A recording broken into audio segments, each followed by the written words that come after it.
We got episode 2 here, so we're going to get into the season, get to the rookie draft, and have some fun.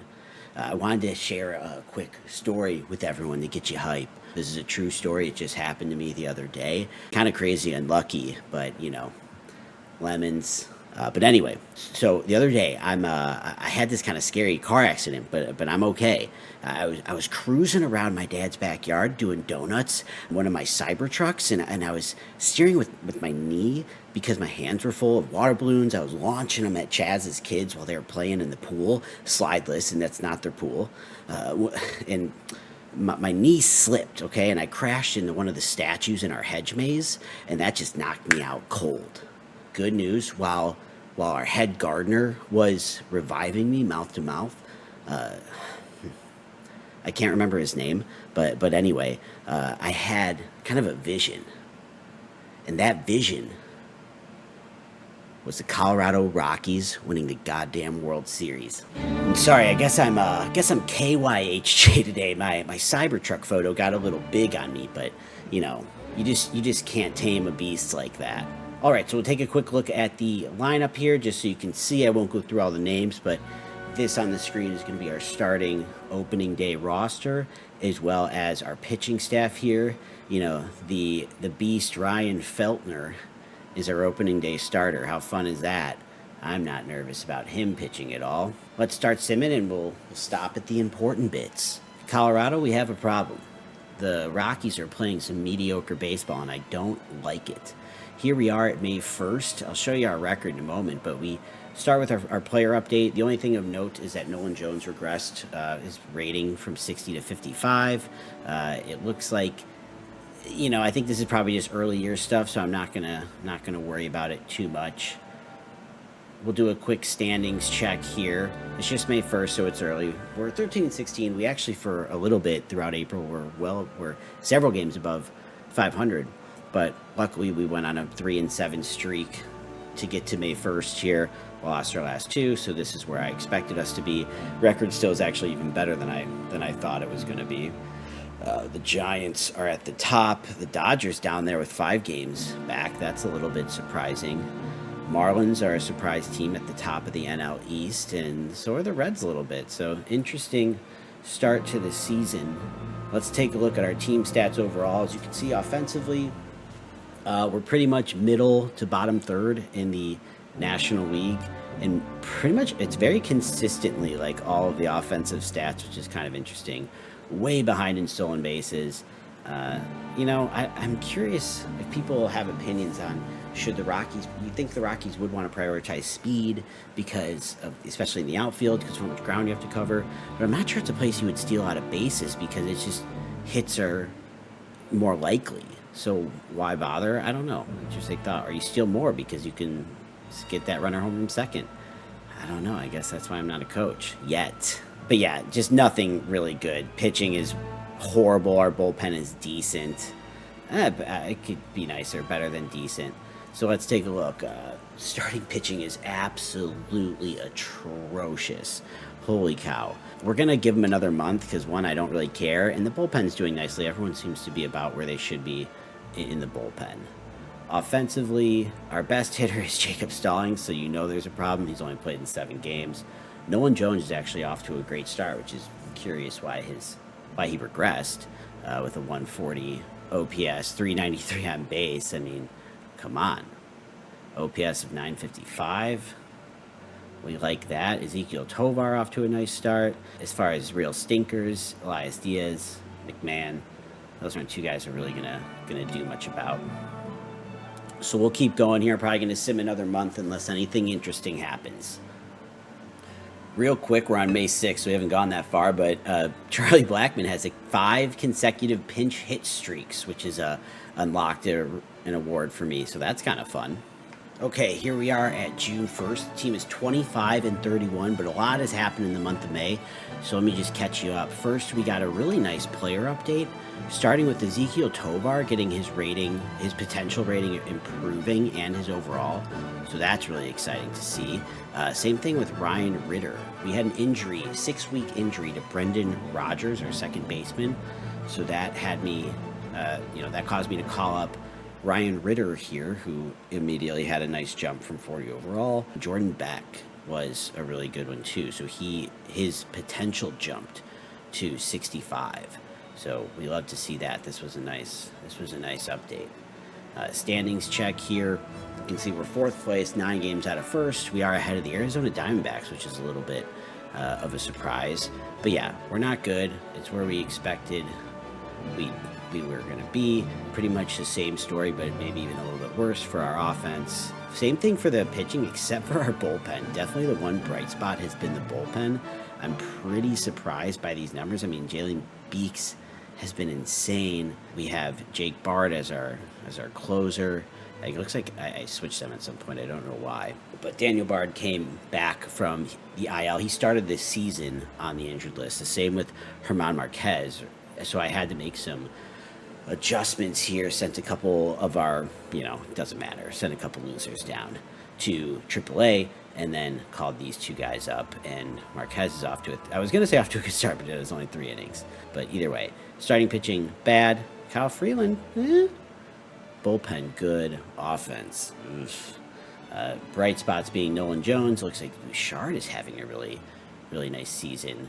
Wow. Charlie Blackmon has been hot, so he sent me an email basically saying he was upset with his role because I had him on the bench.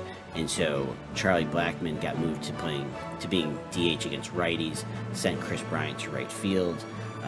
So that is how he got in the lineup, and he's actually been okay. He's been a league average hitter about, so it's the best we can hope for. Tovar, would like him to see hitting a little bit more, but that's okay. Chris Bryant got off to a horrible start, so the fact that he's climbing his way back, he's actually climbing his way back up at this point. And then Ryan McMahon, holy cow, he is worse than replacement level. Really cannot fucking hit. 157 batting average. That is terrible, but in 53 games. So, yeesh. The other thing I want to do is a quick prospect check-in on our prospects here. So let's start with the big dog, Adel Amador. He is a second baseman prospect, 21 years old, and he has been in AAA this season, and he has not been playing good. It looks like he went from AA, oh wow, he jumped from high A to AA to AAA. He's only had 5 games started, so that's nice to see. We'll definitely let him grind it out there a little bit longer. Jordan Beck is in AAA. It looks like he also started the season in AA and has been decent since he's got to AAA. So that all looks like kind of natural. Fernandez here, also 21 years old, right fielder. Unfortunately, not much going on defensively, and for some reason, our scouting accuracy on him is low. Drew Romo, he is so beautiful to look at, and he has been in AA this season, playing really well. I don't know why he's in AA. I don't like that, so we are going to move him up. Then we'll check in on 2 more here, starting with Chase Dolander. He has been in A-ball, and he is pitching pretty well. It looks like with his ERA plus, the ERA is decent for the league he is at.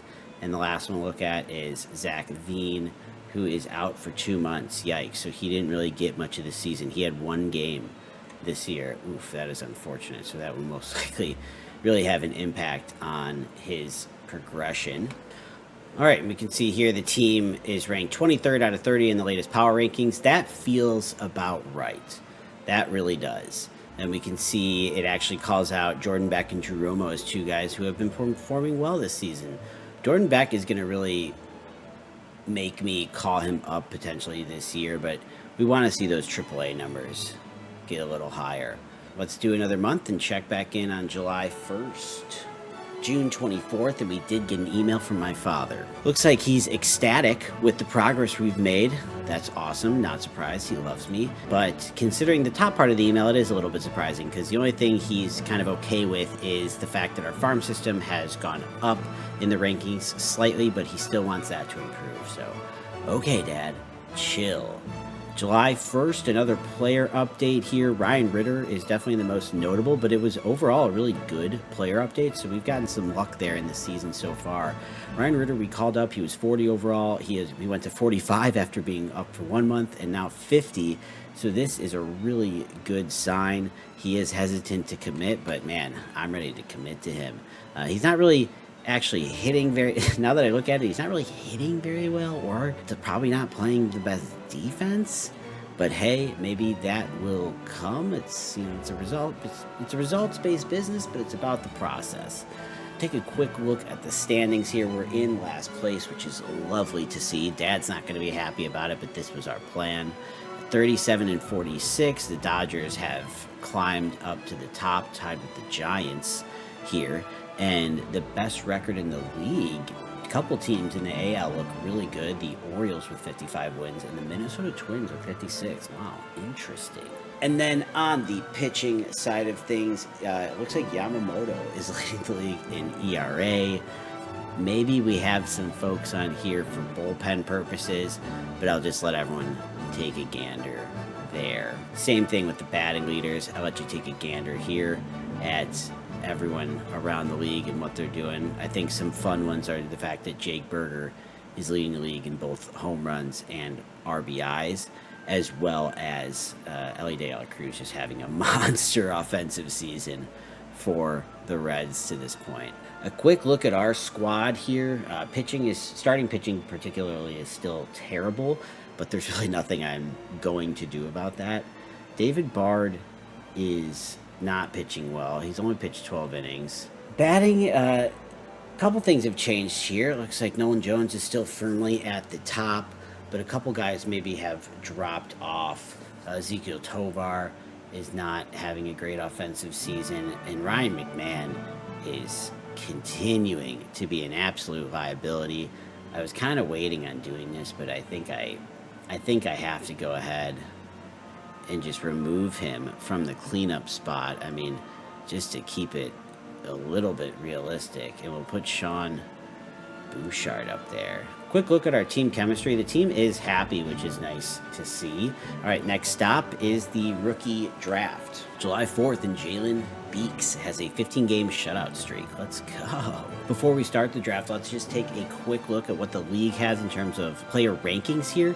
So Travis Bazana is the top prospect. I believe he was drafted by Cleveland in real life. It's nice as he is obviously already kind of developed as a bat. He can definitely probably go right to Double-A and be decent, and the potential is 65. But if he falls to us in the draft, I definitely am not going to pick him based on those ratings. PJ Moreland is 2, kind of same story. Not much there in terms of catcher defense potential. I do see defensive potential in catchers go up when they get into a major league system, but still, Charlie Condon would be my choice for sure. He plays first base and he can play a good left field. I mean, his personality is that he stretches before, never after, and he never rushes. Love that. Way to go, Charlie. So we're going to hope that he falls to us, but I doubt he's going to. So the Athletics did go with Bazana, the Banana Man. Kansas City picked Charlie Condon, so that was our top choice. That's unfortunate, but it is now our pick. All right, so I'm having a tough time with this one because I'm between these top 3 guys. My budget is only $10 million, so that almost to me is like House Hunters. I mean, geez, I could see pluses and minuses to all of them. Theo is high school, but at least he's a shortstop. He has potential to be a pretty good second baseman, but really I am drawn to Cam. Carson Benji here is also $8 million, so he's way more expensive than Cam. He's kind of just a safe pick. He's the only guy that's college age, but despite that, still has not really gotten past the 20 mark in terms of overall yet, unlike Tyler Condon. And then we have Cam. I said in the episode last time that I maybe need to shift my focus and make more moves to draft pitching because that's our best chance to get good pitching in Colorado. I'm going to keep this realistic, and realistically, the top pitchers are not going to sign for the Rockies. We're going to get scraps. We got to draft pitching. I think this is crazy, but we're going to draft Cam. For my second pick, I'll admit this one seems a little crazy, but again, these early drafts, there's just not a lot that's that great. Grant Hussey is a fly ball, extreme pull lefty with insane power potential. So I just like the idea of him at Coors Field, and we're going to draft the Huss Dog. This is going to be our third pick, Tomas, diligent worker who sets a good example. Nothing too crazy, but just seems like a decent pick considering this weak draft class. And again, we're trying to we're gonna shoot our shot with pitching more often. Third pick, we're gonna go with Nick Montgomery. I'm building a bomb squad, okay? His avoid Ks scares me, but again, he's a catcher. Let's hope we can get that up. If not, he might have to be a DH, but he's a pull hitter and he can hit bombs. Our fourth pick is going to be Charlie here. So I'm a big believer in doing this in drafts. When it gets to past the third pick, if I'm not loving the guys at the top in terms of potential, I'll start looking for these relievers who are typically older. This guy's 24. This is actually as old as I've ever drafted, I think, but they're already developed a little bit. And I feel if you do this every year for one or two picks, you'll start eventually to have a churn of these guys that are coming up into the majors. So when you when those relievers start to get a little too expensive and you don't want to re-sign them, you often don't have to if you have guys like this kind of working their way through the minors quickly. Pick 5, this is just a value pick. I mean, his avoid Ks is horrible, but again, power bat, hits bombs, fly ball hitter, pull hitter. He's 70 potential, enjoys hanging out with teammates. I don't really know why he's lasted this long in the draft. I'm pretty surprised by that, so welcome to the squad, our second catcher of the draft. Drew Romo's going to be pissed. I'm curious to hear how other people like to do the drafts, if they kind of think about players in their organization and who's going to get blocked or what position they need. Obviously, I'm doing that a little bit with pitching, but when it comes to hitting, I am just looking for the best player possible. Round 6, we're going with Cameron here, starting pitcher, high school, but just has really good potential in terms of his stuff and his pitches. He also cherishes his privacy and can't wait to leave after a game. Kind of creepy. Welcome to the team. Last pick I'll show here is Griffin, center fielder. I would have drafted him a lot earlier. I'm surprised he's still available, but his personality does scare me. Loses confidence too quickly, but he just has such a nice potential profile at this point in the draft. I'm willing to go for it. And now it's time to negotiate with all of our draft picks. The two that we still have to are Cameron and Griffin. So let's go ahead and submit both of those. I'm curious. Yeah, we had $2 million still, so we had room to spare in terms of the budget. Job well done, me. In your face, Dad. I mean, Chaz. Quick prospect check in here. Jordan Beck. I didn't mention it before, but he actually won several Player of the Week awards in the Pacific Coast League. And he is absolutely raking in 40 games at the AAA level, batting .306, .362, and .635 with a .997 OPS and a 1.5 WAR in 40 games. So he is someone we may need to make room for at the major league level at the trade deadline, and that will have to be a teaser. And I'll end here before we get into the trade deadline. On July 11th, after the draft, 41-53 record, 14 games out of first place, exactly where we want to be. I'll also show how we're doing with goals. Minor league system is going well. Fan interest is somehow rising, which is a little bit of a surprise, and we are not really playing close to 500 ball, but I think overall things are going pretty well. So we'll do the trade deadline next episode and then probably finish out the regular season. Fuck Chaz.